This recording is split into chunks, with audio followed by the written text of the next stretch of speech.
monarch is said to be deeply hurt at the criticism against the palace unleashed by his youngest son and his wife. But despite his torment, Charles's love for Harry trumps all, and he has not given up hope of eventually building bridges between the Windsor's warring factions, insiders have said. The palace is maintaining a dignified silence at Harry and Meghan's Netflix documentary and will continue that policy when the Duke of Sussex's book Spear is released in the new year. Sources have made it clear the king does not want to strip Harry and Meghan of their titles, and that in time a meeting may be able to take place to try and heal the rift ahead of his coronation in May. The hope is that once the dust has settled, the family will be able to move on and put the past behind them, a palace source said. The source said of the king, "He loves both his sons and hope springs eternal for a happier future all round." If some can stop fixating on the past.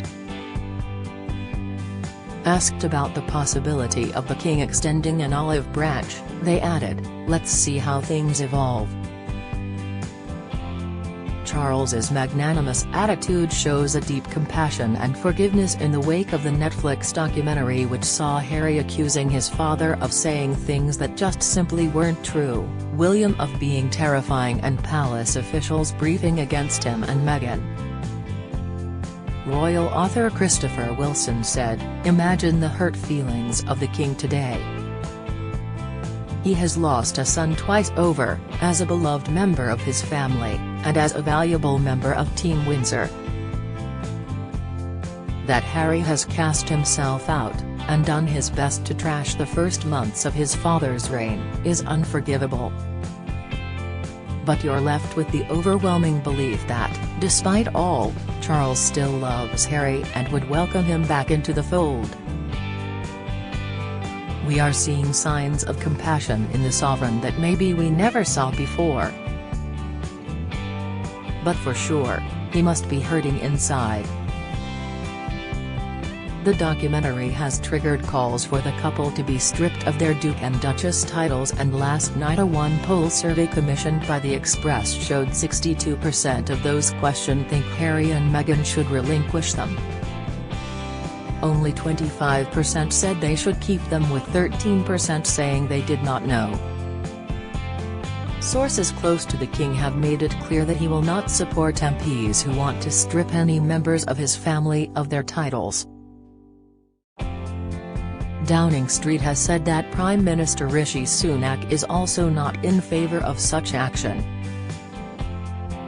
Tory MP Bob Seely wants to amend the 1917 Titles Deprivation Act to give the Privy Council power to downgrade Harry and Meghan's royal status. But without government support, his efforts are doomed, and constitutional experts have warned anyway that it would be technically difficult to amend the 1917 Act, which was aimed specifically at a handful of German aristocrats fighting against Britain in the First World War. In the 6-episode Netflix series, Harry confirmed that he and Meghan had offered to relinquish their titles when they first told their family in January 2020 that they intended to quit their senior royal roles. There were calls yesterday for them to give up their titles and their royal status. The distinguished royal biographer and historian Hugo Vickers said, "I think they should, but I don't think they will." He praised the king and the rest of the family for carrying on regardless, and insisted they were right not to react publicly to the Sussexes' complaints. "The less said the better," he added. Joe Little, a veteran royal watcher and the managing editor of Majesty magazine, also supported the idea of them giving up their titles voluntarily, but doubted it would happen. "If they relinquish their titles, they are devalued monetarily," he said. Indeed, despite making the offer initially, Harry and Meghan have continued to use their royal titles to make money. The late Queen had to intervene to stop them from using the name Sussex Royal for their charitable foundation after they quit. Indeed, it is not clear how they could relinquish their titles without the support of the king and the government. There are only two ways it can be done: through an act of parliament or with the king using the royal prerogative by issuing letters patent. Dr. Bob Morris of the Constitution Unit at University College London said, they could just stop using their titles in practice, but that wouldn't be legal.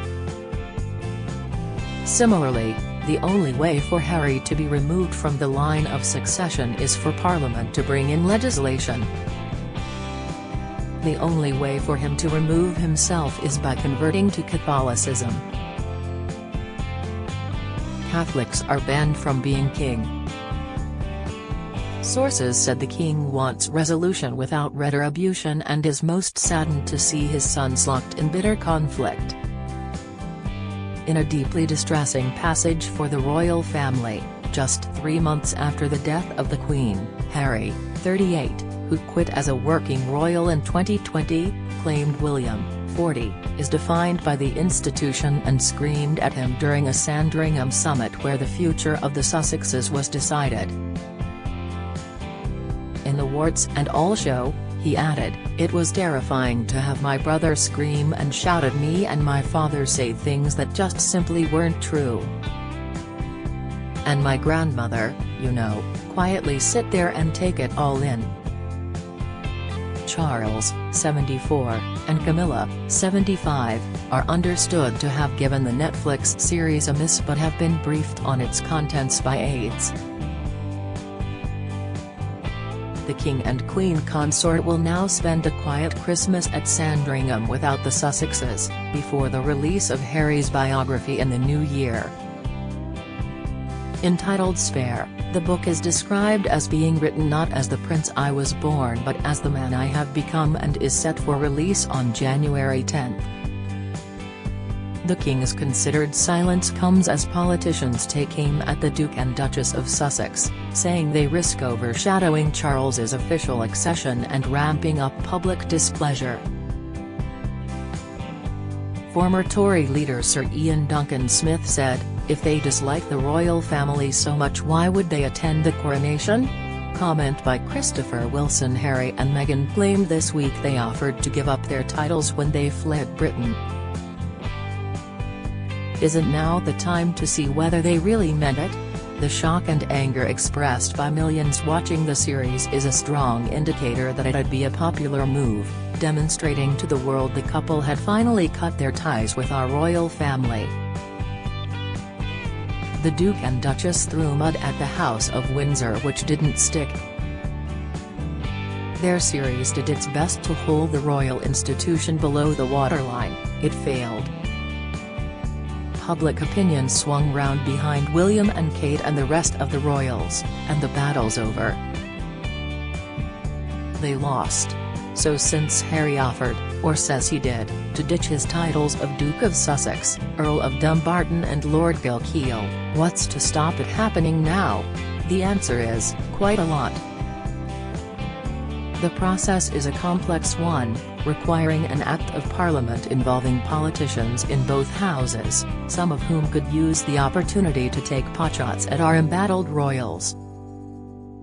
What's more, the Crown would have to present a reason to Parliament why the Duke's titles should be taken away. That would involve a very public rerun of Harry's complaints, and a detailed explanation of why the King and his family feel he's irreparably damaged them. On both counts, such actions would highlight the palpable weaknesses within the royal machine, something King Charles almost certainly would wish to avoid.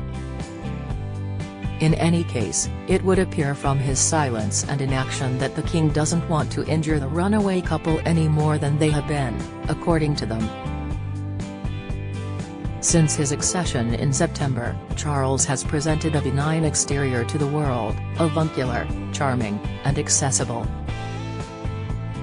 It might dent that image internationally if he were to brutally strip his son of honors and dignities, and, conscious of the damage already caused by the Netflix series, particularly in the United States, Charles almost certainly would prefer to leave any decision to Harry.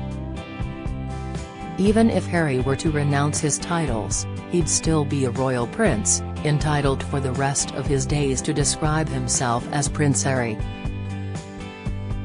Meghan, in this scenario, would become Princess Harry, so the couple would never become Mr. and Mrs. Windsor, as their critics now fervently wish. And given that, quite clearly, Meghan is the driving force in the marriage, would she actually want Harry to renounce his titles? We all know the answer to that. Since their arrival in the United States, she's styled herself as Meghan, Duchess of Sussex, which is actually incorrect. She can only use that title if divorced from Harry and there is a new wife, or if widowed and her son Archie took up his father's title. So her actual title is Duchess of Sussex, a brand name she would give up with great reluctance. She wouldn't be the first to put up a struggle to retain her title. The last Duchess of Sussex, born Lady Augusta Murray, who married Augustus, fifth son of King George III more than 200 years ago, clung onto the title long after the marriage was over, despite repeated orders from the king for her to drop it. It took a lot of persuading her otherwise, including being given another title in its place, and being rewarded with backdoor payments for the rest of her life. After her exposure to the TV cameras this week, it's not difficult to imagine the Duchess putting up a similar fight. All of which would add to her list of complaints against the family Meghan so happily married into, so perhaps better to let the matter drop. Least said, as the old saying goes, soonest mended. His thoughts were shared by Tory grandee David Miller, who said, "They shouldn't come to the coronation. They categorically shouldn't come. They make money out of selling their family down the river. I think it should be made clear that the British people do not want them there. They are a sad pair and there is no hope for them on their current course." The fallout has been emotional as well as physical, with Charles twice the victim of egging incidents during public walkabouts. Coronation Day on Saturday, May 6 at Westminster Abbey will see the King crowned alongside Camilla, the Queen consort, some 70 years after his mother. Potential peace talks will be put on hold until after the release of Spare, in which Harry says in a foreword, "I've worn many hats over the years, both literally and figuratively, and my hope is that in telling my story, the highs and lows, the mistakes, the lessons learned, I can help show that no matter where we come from, we have more in common than we think." He added, "I'm deeply grateful for the opportunity to share what I've learned over the course of my life so far and excited for people to read a first-hand account of my life that's accurate and wholly truthful."